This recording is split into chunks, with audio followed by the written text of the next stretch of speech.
Bonjour à toutes et à tous, vous écoutez le Wild Mystic and Free Podcast épisode 112. C'est notre dernier épisode de l'année. Et l'année se termine avec une nouvelle lune en Capricorne. Ce qui est la fin de quelque chose est toujours le début d'autre chose. Je vous dis tout dans ce nouvel épisode. Bienvenue sur Wild Mystic and Free, le podcast des rebelles ancrés, conscients et spirituels qui souhaitent s'affranchir des conditionnements qui les limitent et créer une vie libre et riche de sens.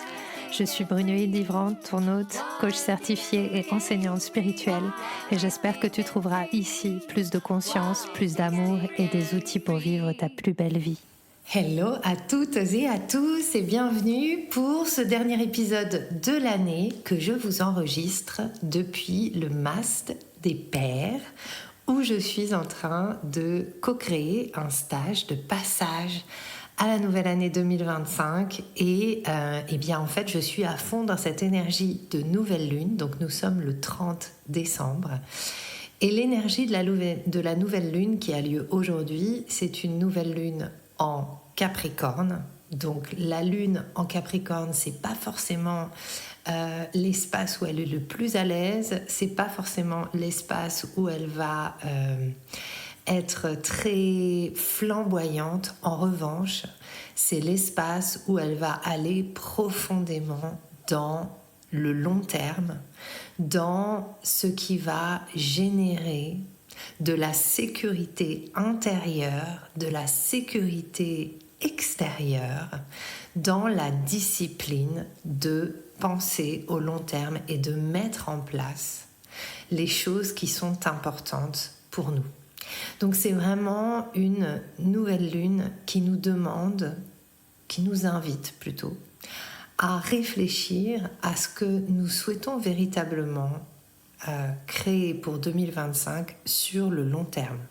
C'est-à-dire que si vous décidez aujourd'hui de planter les graines de votre 2025, et c'est vraiment ce qu'on va faire avec ce passage à la nouvelle année, vous allez certainement ritualiser, vous allez fêter, vous allez peut-être prendre des résolutions, etc.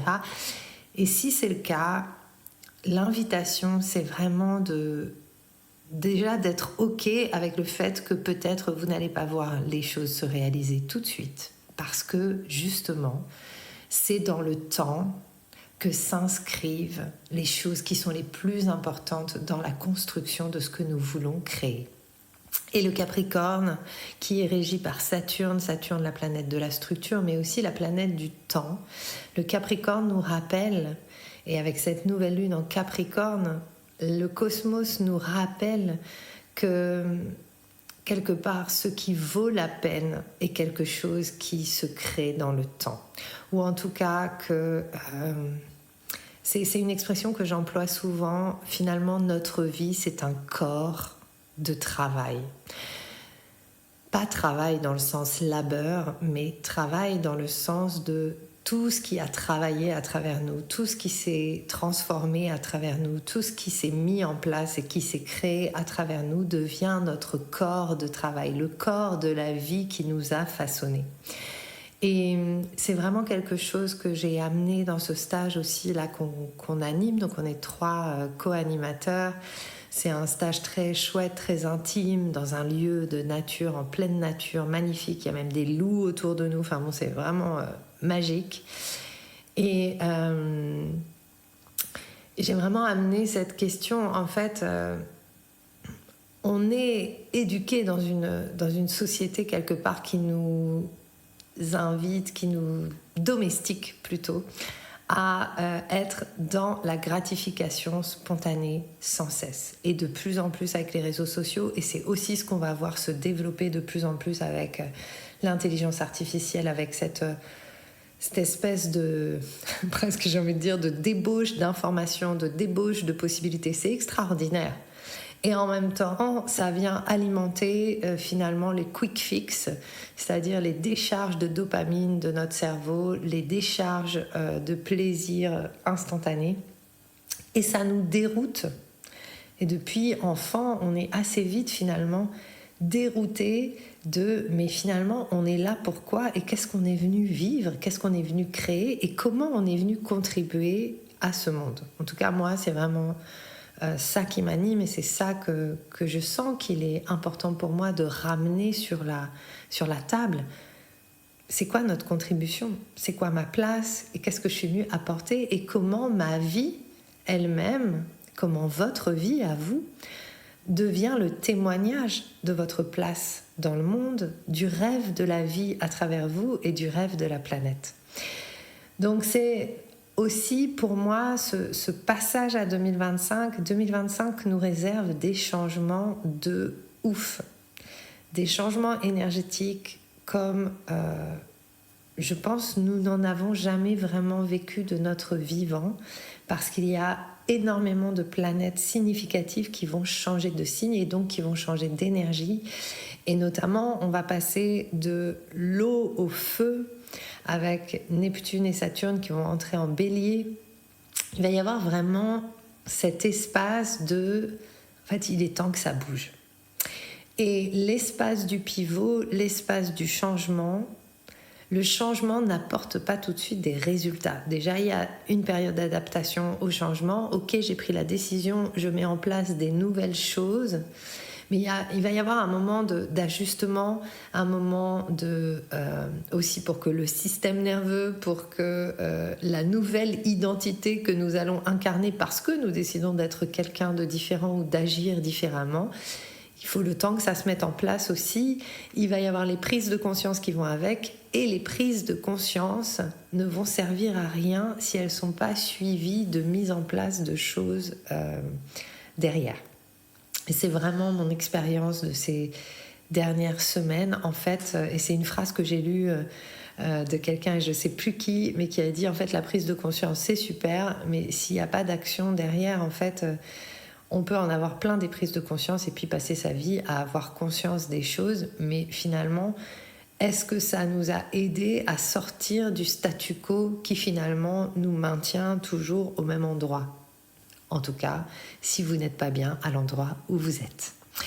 Et c'est vraiment ce que je peux vivre avec cette nouvelle lune, ce que je ressens, et c'est pour ça que je suis en train de vous enregistrer ce podcast ici maintenant, alors qu'en fait j'avais prévu d'aller faire du yoga, mais je me suis réveillée un peu en retard, et puis finalement je me suis dit mais de quoi j'ai envie, de quoi j'ai besoin? En fait, moi j'ai envie de m'engager beaucoup plus encore, parce qu'il y a eu tous ces steps, si vous avez écouté les derniers podcasts, il y a eu tout justement ces prises de conscience où finalement je me suis rendu compte qu'à un endroit, même si je fais plein de choses, même si je suis dans l'action, etc., je n'étais pas totalement engagée dans le sens où je n'assumais pas que je suis là pour ça, que je suis là pour toutes les semaines transmettre, soutenir, partager ma vision du cosmos, de ce que les énergies cosmiques nous apportent,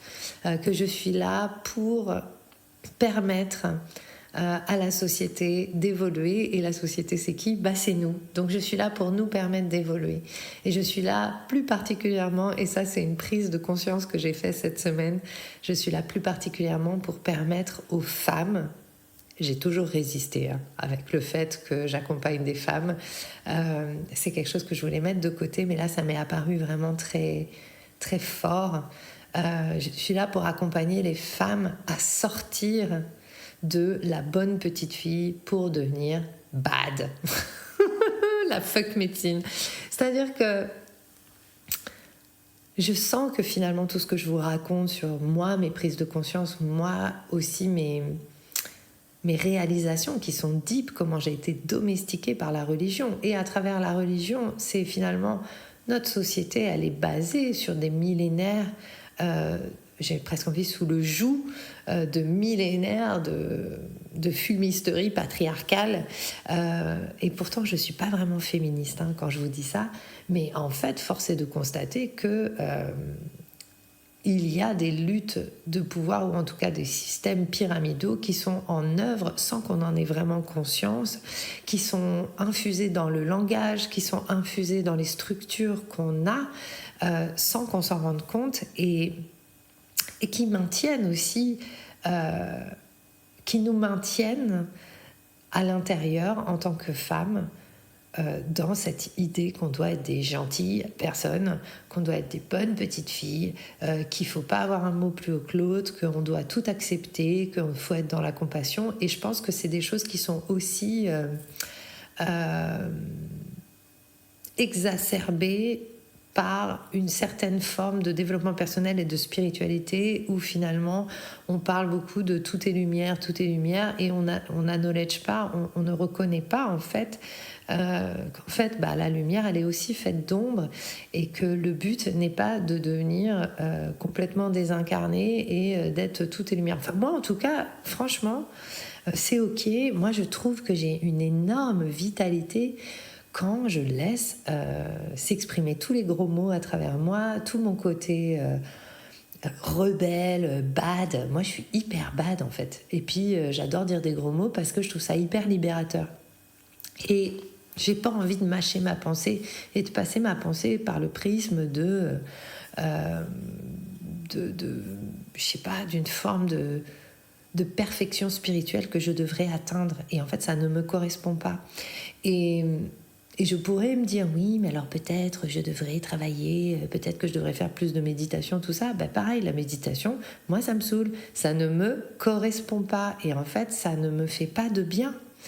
Et ça ne me permet pas ni de me sentir vivante, ni finalement d'être bien dans ma journée ou dans ce que je suis, en fait. Et peut-être que ça changera, je ne dis pas que ça ne changera pas, mais en tout cas à ce jour j'ai aussi envie de sortir de cette histoire de si je suis comme ça c'est parce que je ne suis pas assez bien. Eh ben non, si je suis comme ça c'est parce que j'ai été créée comme ça et je décide d'embrasser pleinement qui je suis, ma parfaite imperfection, etc. etc. Et donc, pour en revenir à cette nouvelle lune, pour moi, il y a aussi, et c'est flippant finalement, je vois bien que le fait d'assumer pleinement que je suis quelqu'un de rebelle sans être attachée à cette identité et sans y mettre non plus d'emphase émotionnelle. C'est-à-dire... je ressens pas du tout de colère quand je dis des gros mots, par exemple, ou quand je vous partage ça. Pour moi, assumer d'être mauvais, ça veut pas dire assumer qu'on est en colère ou machin. C'est juste dire, mais en fait, je cesse de chercher à être une bonne personne. Je m'en fous, en fait. Je vis telle que je suis. Et comme j'écrivais hier, bah oui, je peux être spirituelle, je peux être belle, je peux être sexy et je peux être un peu con parfois aussi. Et c'est ok en fait. J'ai pas la science infuse, je suis pas un machin. Et c'est pas parce que j'accompagne des personnes que tout à coup je dois être irréprochable ou je sais pas quoi. Au moins, il n'y a pas de... Enfin, il n'y a pas d'idéalisation en fait. Je ne suis pas quelqu'un d'idéal et vous ne pourrez pas projeter sur moi une perfection inatteignable parce que je ne suis pas parfaite et je vous décevrai certainement et c'est ok.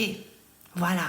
Parce que je vais changer de cap, parce que je vais évoluer, parce que je vais tester des nouvelles choses. Et donc, être ok aussi avec le fait que tout le monde ne nous suivra pas toujours, certaines personnes ne nous comprendront pas et qu'on ne peut pas se trimballer le monde accroché au dos comme on se trimballe des casseroles derrière une voiture balai. Voilà. Donc, tout ça pour vous dire que c'est ok. Et dans cette nouvelle lune, donc avec cette nouvelle lune, c'est vraiment l'occasion de se poser, de planter les graines de mais en fait, sur le long terme, c'est quoi le plus important pour moi ?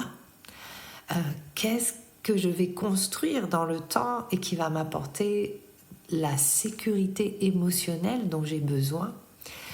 Vous allez peut-être ressentir aussi autour de cette nouvelle lune une profondeur émotionnelle et créer depuis cette profondeur émotionnelle-là.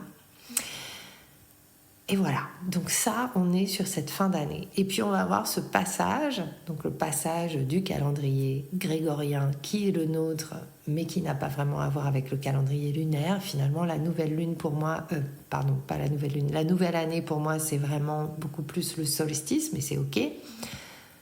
On célèbre la nouvelle année ensemble, c'est quand même un passage, on choisit, à partir du moment où on choisit et on définit, ça existe. Donc avec ce passage à la nouvelle année, il y a vraiment forcément ce bilan, le bilan 2024, le bilan de la première partie de notre vie, où j'en suis, qu'est-ce que j'en fais? Donc si vous avez besoin de faire ce bilan-là et de vraiment vous poser, décider vers quoi vous allez, etc. On a terminé le petit programme Dreamtime la semaine dernière, donc c'est 3 jours de rituel, c'était vraiment génial, c'était magnifique, puis c'était un beau moment collectif. J'avais vraiment envie de vivre ça avec cette communauté que j'aime vraiment profondément, dont vous faites certainement partie. Et c'était vraiment très très chouette, très très beau moment. Donc si vous avez envie de faire les replays, vous avez un accès direct à tous les replays, je vous mets le lien dans les notes de l'épisode. Donc qu'est-ce que je veux, vers quoi je vais, qu'est-ce que je laisse derrière moi, qui je décide d'être. Et il va y avoir vraiment un très très beau moment puisque Vénus va entrer en Poisson début janvier, donc le 2 janvier. Vénus entre en Poisson, donc ça va être vraiment, elle est bien en Poisson Vénus, elle est exaltée, elle est vraiment dans son élément, on est dans le flow, on est dans l'amour. Donc c'est aussi peut-être, j'ai envie de dire, un revival de l'amour. Donc en fonction de où se trouve le poisson dans votre thème natal, dans quelle maison, ça va vous indiquer quel va être le domaine de votre vie, qui va être le plus mis en œuvre, d'autant plus que Vénus va rétrograder en Poisson un petit peu plus tard dans l'année, au mois de mars. Donc ce domaine de votre vie va vraiment être mis en lumière et il va y avoir vraiment un voyage de l'amour qui va se faire dans ce domaine de votre vie. Donc ça, c'est le 2. Juste après, on a une opposition Mars-Pluton. Donc Pluton en Verseau, Mars est en Lion. Le 6 janvier, Mars va changer de signe, il va passer en Cancer, mais Mars est toujours rétrograde. Donc on est vraiment dans cette tension de... bon, pour moi, Mars rétrograde en Lion, j'en ai parlé beaucoup dans l'atelier Astro 2025, il y a vraiment ce... Je le vois comme le guerrier qui descend dans ce qui empêche l'enfant intérieur brillant de briller. Et donc, va peut-être y avoir des petites tensions parce qu'il y a un appel à la transformation des profondeurs, à la transformation, au changement de perspective sur les blessures du passé, sur votre histoire, sur votre identité. Parce que pour moi, le lion, c'est aussi l'identité et est régi par le soleil. Et avec Pluton en Verseau, il y a vraiment aussi cet appel à vivre son originalité, à révolutionner sa vision de soi. Donc, avec cette opposition, peut-être que vous allez sentir qu'en résonance avec le passage à 2025, vous devez changer des choses sur votre identité. Et c'est vraiment quelque chose que j'avais beaucoup de mal à comprendre, c'était cette histoire de je change d'identité, je peux choisir mon identité, etc. Et encore une fois, dans Dreamtime, on a vraiment exploré ça et j'ai beaucoup mieux compris que, en fait, moi, je suis qui je suis.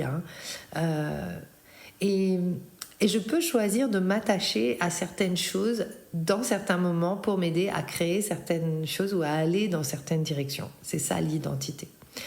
Mais foncièrement, je peux changer quand je veux d'identité. Parce que je suis ce que je mets derrière je suis. Donc on peut mettre derrière je suis, c'est notre essence. Et derrière je suis, on peut mettre ce qu'on veut. Donc ce que vous décidez de mettre derrière je suis, c'est votre identité. Et peut-être que en ce début 2025, vous aurez envie de mettre de nouvelles choses derrière je suis. Vous aurez peut-être envie d'apporter un nouvel influx, une nouvelle vibration derrière votre identité.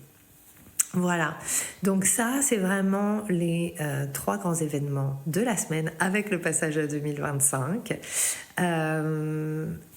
Pour ma part, donc j'ai vraiment décidé depuis le programme Libido que j'ai créé en juillet et qui a été vécu en août-septembre et qui a été hyper puissant, qui a rassemblé 46 femmes.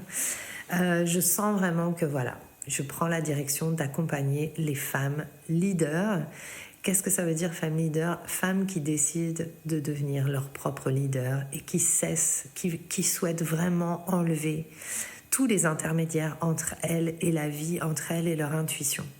Donc, je reboot, je rechange. Moi aussi, j'ai pris des décisions assez intéressantes cette semaine. Je suis hyper heureuse, des décisions vraiment... des grosses guérisons improbables. Je vous en parlerai pas aujourd'hui parce que je vais aller accompagner le stage. Ce serait trop long. Mais en tout cas, j'ai pris des décisions et je réoriente certaines choses. Je vous en avais déjà parlé. Donc, le Miracle Marketing Club devient le Magic Makers Club.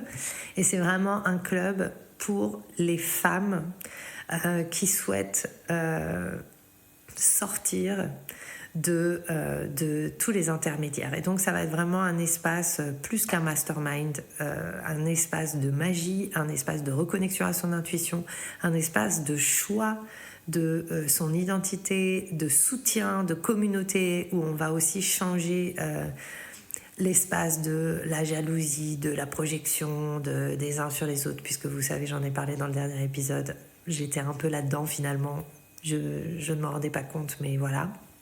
Donc, j'ai vraiment envie d'apporter ça, de ce soutien-là.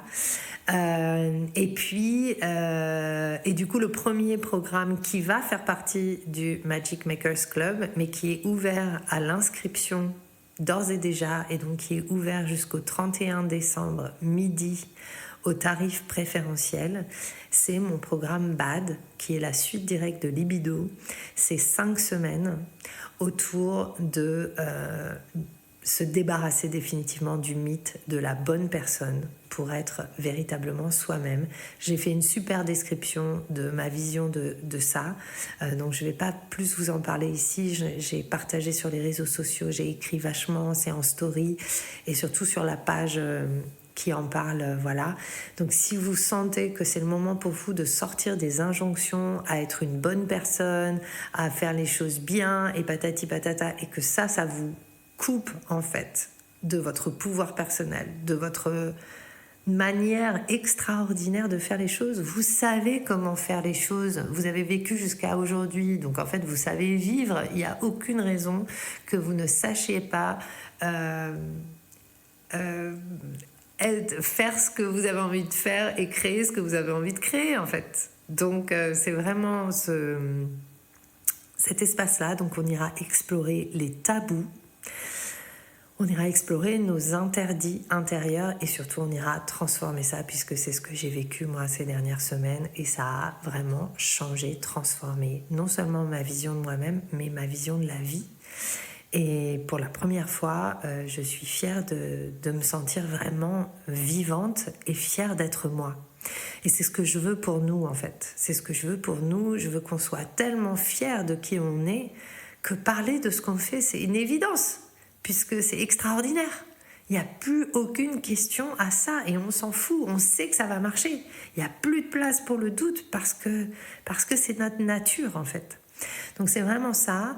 Si vous êtes un homme, parce qu'on m'a posé la question, oui, vous pouvez aussi vous inscrire. Les interdits, on en a d'autres, et spécialement si vous êtes sur le chemin du développement personnel, et ça peut être hyper intéressant.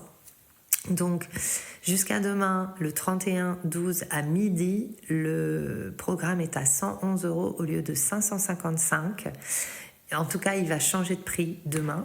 Voilà, je vous souhaite plein de belles choses. Je vous souhaite un magnifique passage à cette nouvelle année 2025. Les passages, c'est mon dada. Je suis là pour vous. Venez expérimenter. Dreamtime, BAD, les communautés que je propose permettent de se reconnecter à qui on est profondément pour tout traverser, parce qu'on peut tout traverser. Je vous souhaite plein de belles choses et je vous dis à l'année prochaine pour un nouvel épisode du Wild, Mystic and Free Podcast. J'espère que ce que tu as entendu t'a donné envie de prendre soin de toi, d'agir et de contribuer à ce monde à ta manière. Si tu as aimé ce podcast, abonne-toi, partage, commente. Quant à moi, je te retrouve la semaine prochaine pour un nouvel épisode de Wild, Mystic and Free.